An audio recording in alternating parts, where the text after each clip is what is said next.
2002 Gujarat rights.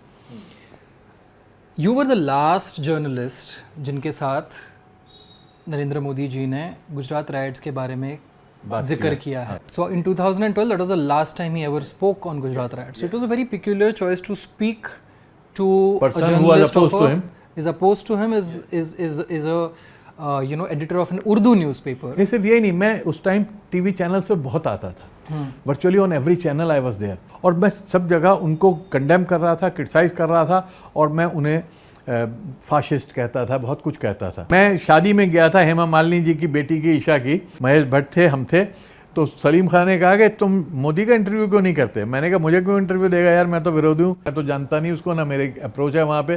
बोले अच्छा हम कोशिश करते हैं.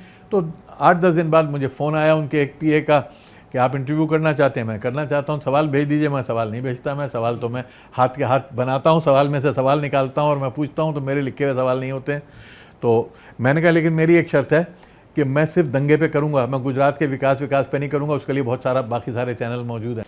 तो फिर मुझे हफ्ते भर बाद फ़ोन आया कि जी एक शर्त हमारी है कि आप इंटरव्यू को काटे छाटेंगे नहीं और हम उसको पूरे को फिल्म करेंगे. मैंने कहा बिल्कुल कर लीजिए फिल्म. हाँ, गांधीनगर से कि एडिटिंग कुछ नहीं होगी. एडिटिंग मतलब मिनिमम एडिटिंग होगी जो ज़रूरी है, जितनी एडिटिंग होती है, लेकिन आप कोई उसको वो नहीं करेंगे. मैंने उनका इंटरव्यू किया, सारा कुछ किया, और बाय एंड लार्ज वो मेरी किसी बात से नाराज़ नहीं हुए और पानी भी नहीं पिया. बहुत मेरे साथ अच्छा उनका रहा.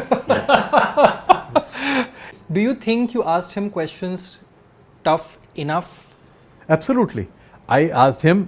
क्योंकि आप पे इल्जाम लगता है कि you enabled, you gave him a platform. Problem यह है कि जो लोग इल्ज़ाम लगाते हैं वो इंटरव्यू कभी पढ़ा ही नहीं उन्होंने, माफ़ करें. उन्होंने खुद कहा कि आपने तो मुझे नानावती कमीशन ने इतना मेरे सख्त नहीं पूछा जितना आपने मेरे साथ जिरा कर ली. तो मैंने उनसे सारे सवाल पूछे, सारी चीज़ें की. आर्मी क्यों नहीं आई, कैसे आई, किस तारीख को आई, आपने उसके बाद क्या हुआ, कैंपों में क्या हुआ, अटल जी ने क्या कहा. पर इतने टफ सवालों के बावजूद it cost you your political career. Samajwadi party से आपको क्या कम्युनिकेशन मिला उस वक्त? नहीं, कोई कम्युनिकेशन नहीं मिला. मतलब मैं से ना पूछा ना गछा ना मुझे एक बाद में फ़ोन आया कि आप आके माफ़ी मांग लो, नेताजी से माफ़ी मांग लो आप, तो आपका माफ़ी हो जाएगी, आपको माफ़ी मांगनी पड़ेगी. मैं माफ़ी क्यों मांगूंगा.